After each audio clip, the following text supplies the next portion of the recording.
Hi, thank you so much for volunteering to participate in Future Forward Academy. I wanted to give you some brief instructions, on what you'll be doing with the students during the teamwork exercises breakout. We are dividing the students into 6 teams, and there will be 6 different teamwork exercise rooms. The students will move through all 6 rooms in blocks of time of 12 minutes.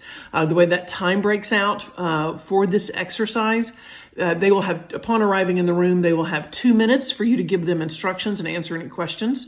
That needs to be timed. They will have 7 minutes to execute the exercise, the project. That will need to be timed.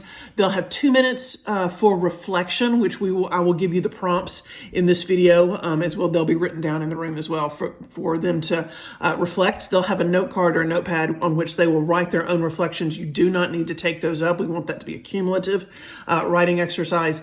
And then they will have 1 minute to transition to the next room. So in that 1 minute, as one group is leaving and one group is coming in, you will need to kind of reset the room.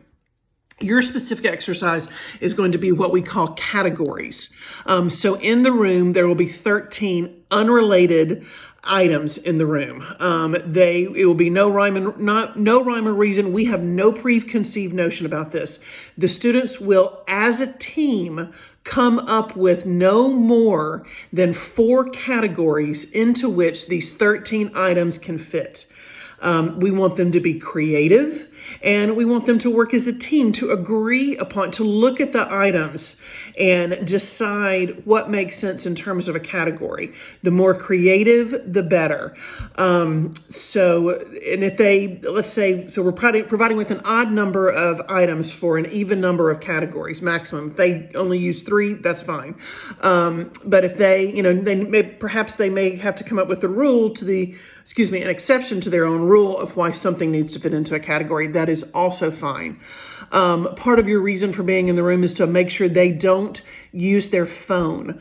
However, if they need to Google something, let's say that, they come up with a category of like all things made in China or all things made in Italy or all things made in Guatemala, if they need to find out if number lead 2 pencils are manufactured in Guatemala, that's fine, but it needs to be brief. They need to ask permission, and you need to oversee the student that is Googling it, okay? Because we don't, they are, again, meant to be creative and work together as a team and not be on their phones.